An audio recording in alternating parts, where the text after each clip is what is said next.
Hello there, welcome back. In today's video, we are going to create search functionality for our Shopify store. So let's get started. So we have already created this search model where we are displaying the search form. So let's edit this. Let's go to our code editor, and in the header.liquid file you can see we are rendering this search model. So let's open this search model file. So here in this search model you can see we have a search form, and this will redirect us to this search.json page. And here we are calling this template search section, and if we go to this template search section you can see it is empty. So let's make some changes in our search model. So let's add name to this search field. Let's say Q. So let's save this. Let's refresh the page. Now if we search anything, let's say I'm going to search let's say birds, and press enter. This will take us to the search page. So now we are going to add our code here in template search liquid file. So let's quickly add the header here.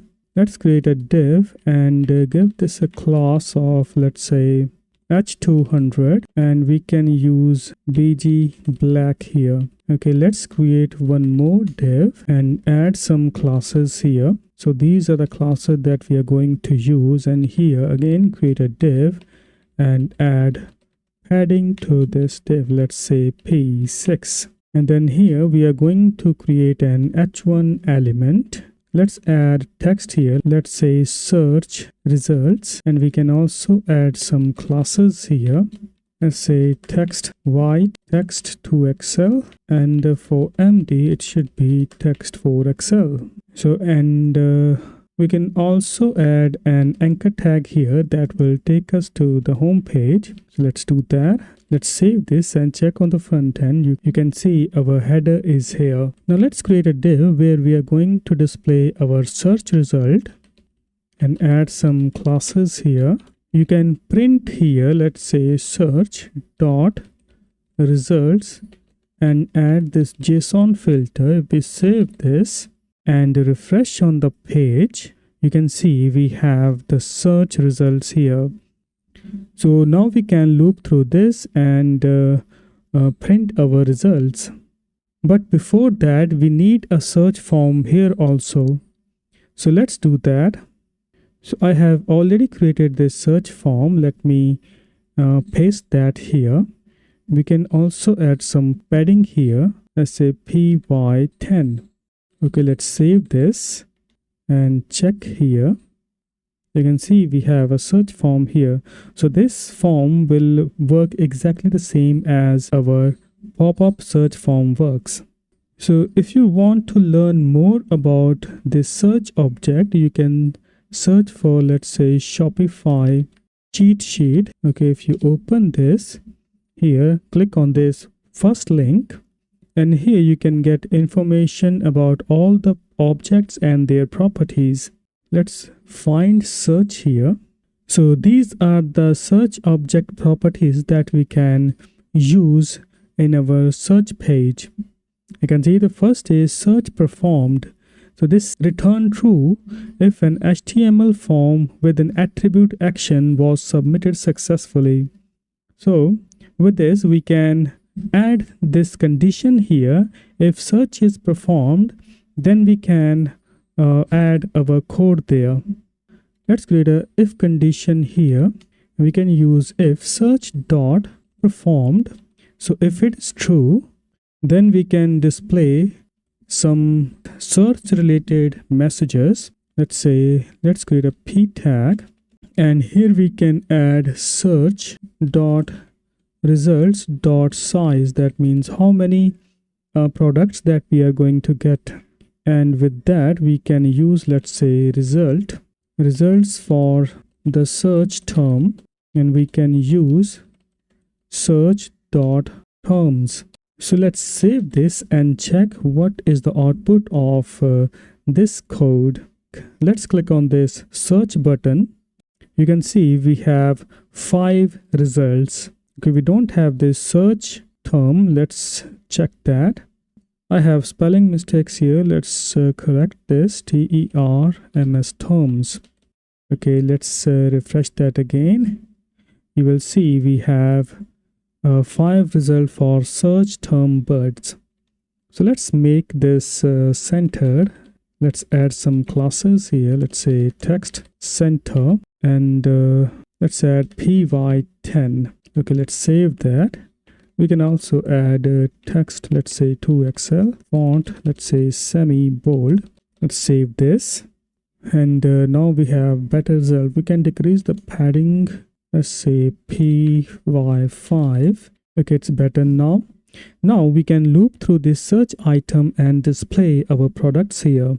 And before that, let's add an else part here. So here we can add a custom message here that no product is found. Let me add that. So let me save this. So it says that no result found for the search term, and try to use different keyword. So let's test that. So let's refresh the page, make the search input empty, and press this search button. You will see we have else part here. Now let's loop through the search result and display the products. So we can do that here. Let's create a div, and here we can render our product card. Let me open the featured collection and copy this piece of code and paste that here. Okay, so let's add some classes here. Let's say grid calls 2, and for MD, let's say grid calls 4 and gap of 4. Okay, now we can create a loop here. Let's say for items in search dot results, and we can move this render inside the loop, and instead of this product we can add item. Okay, let's save this and check on the front end. Let's add, let's say, bud here. You can see we have our results here. You can also add pagination if you like. So to add pagination, we can use paginate object. So we can wrap this whole code inside the paginate object.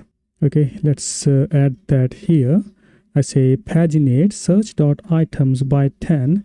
That is, I'm going to display 10 products per page. And we can also use render here.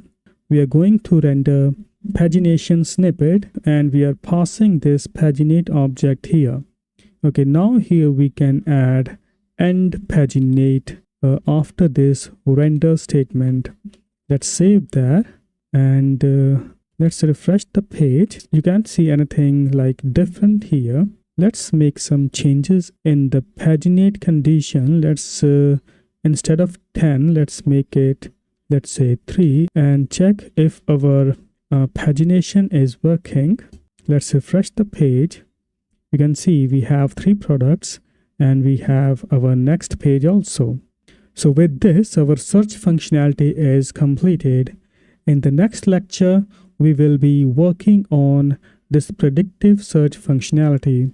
So this is it for this video. If you found this video helpful, please like, share, and subscribe to my channel for more upcoming Shopify theme development tutorials. Thanks for watching. I'll see you in the next video.